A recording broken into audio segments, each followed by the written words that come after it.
Welcome back to 1derings, ladies and gentlemen. My name is Steven, and this is the part 2 response for the first episode, Moralities for Sale. So, what I noticed with the question for this week is I oftentimes don't look at the application side of things, and I have a tendency to do this when I study scripture as well. I'm very much drawn in by the logic and by the meat of the text, what it means, and what the purpose is of it. But I oftentimes miss the application side of it. So when you guys point that out to me, that helps me a lot to be able to grow and to be able to more fully understand these particular topics. So thanks to Josh for sending in a response. And I'll go ahead and read you guys what his question is, and we'll start to deal with it. And I'll have some disclaimers to make and a few quick points. I want to make these fast, try to keep the response videos as short as possible. All right, this is from Josh.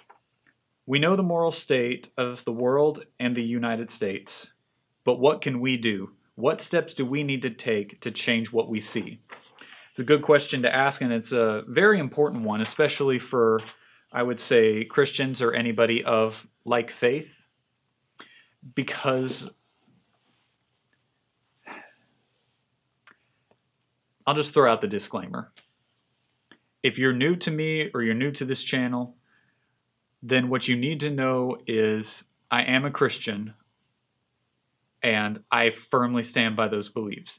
And I'll get more in depth into my specific beliefs because you can't just open up a random document from a Christian church and find the things I believe, because I believe in what Scripture says, how Scripture says it, and that's how we come to know God. But a lot of churches don't follow that, so I'll get into my beliefs specifically in a later video. But what you need to understand is, because of what I believe about God, I'm always going to tell you that God is the answer. Now, this isn't just saying that if you're struggling with something in your life, you need to pray more or read Scripture more, because sometimes the struggles that you face require more direct action. For example, if you're dealing with addictions, or if you've got a break of trust, like within a marriage. Of course, your faith needs to grow, but there may need to be some action that goes along with it. But of course, that action is going to come out of your relationship with God. So basically, the way that I try to phrase it is, if God is not a part of the solution, there is no solution. So that's what you need to know basically about this channel, and I'll start to get into some of the things specifically that we can do. The first thing that I would say that we really need to do is we need to examine ourselves. If we want to change the moral atmosphere in the United States and in the rest of the world, the first thing that we need to do is examine ourselves. I can't tell you how many times I have heard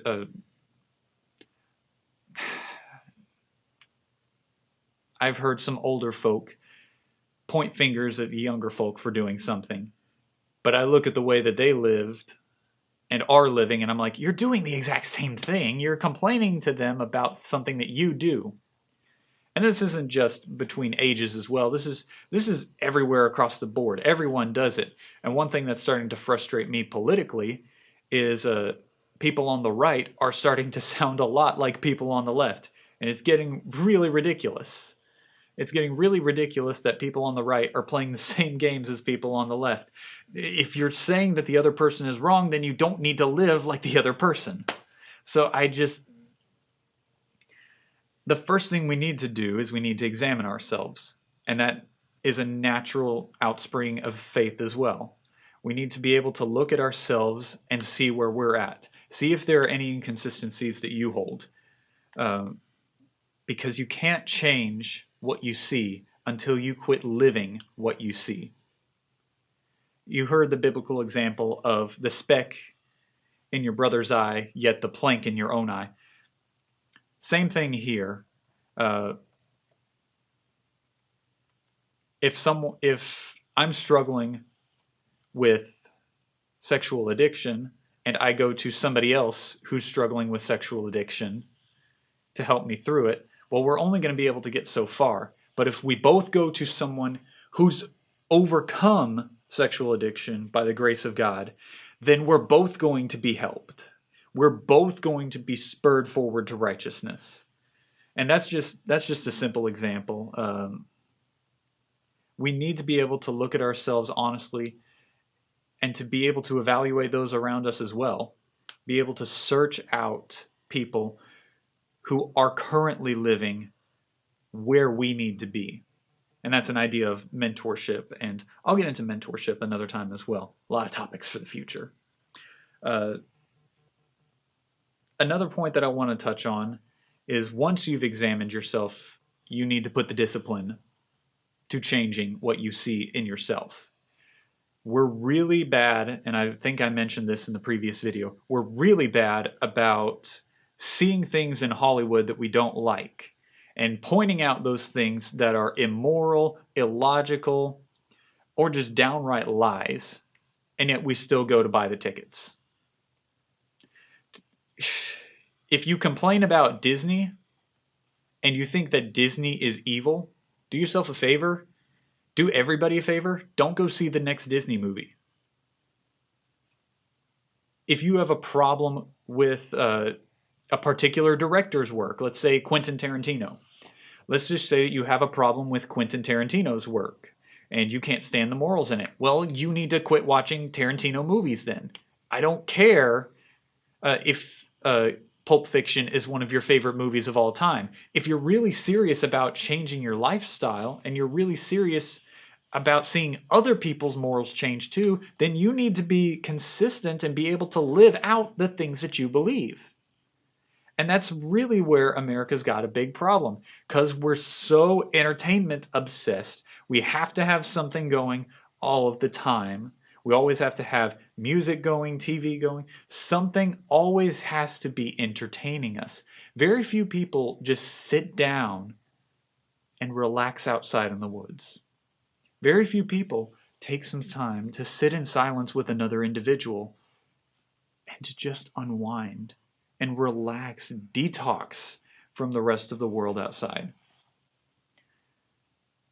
Very few people are willing to admit where the media that they consume is affecting their lives. There are artists that I stopped listening to just because it's unhealthy. I would not recommend that anybody, I used to say anybody struggling with their faith or that has no faith or struggling with suicide should listen to Census Fail, because it's all dark, deep, and depressing, and there's very rarely anything redeeming that comes out of Census Fail. I had to cut that band out of my life just because it's so negative all of the time.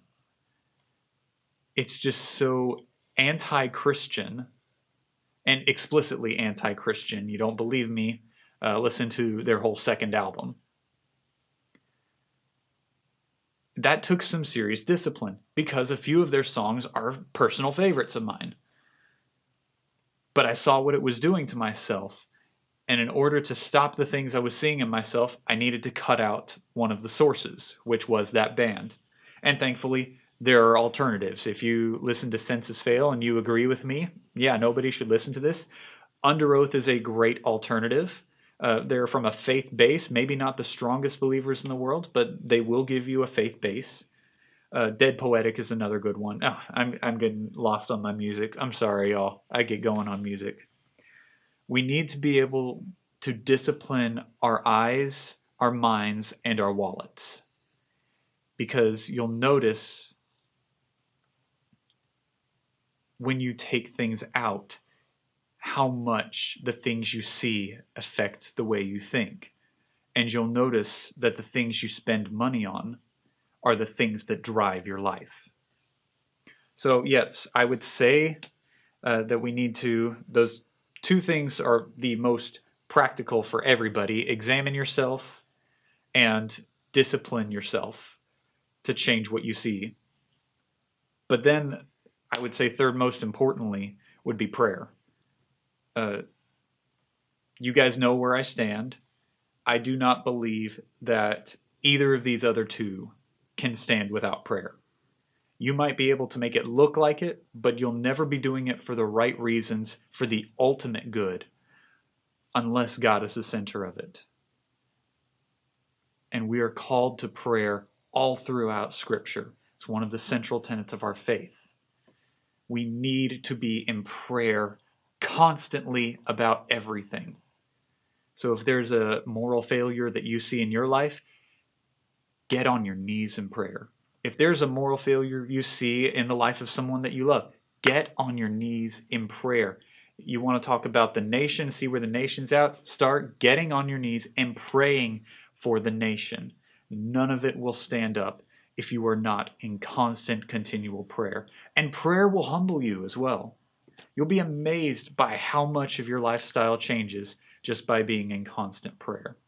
So those are the three things that I would say in regards to this specific topic in this specific video. There's more I can talk about another time, but for right now, that's going to close out Morals for Sale, and next week we're going to start up the next video.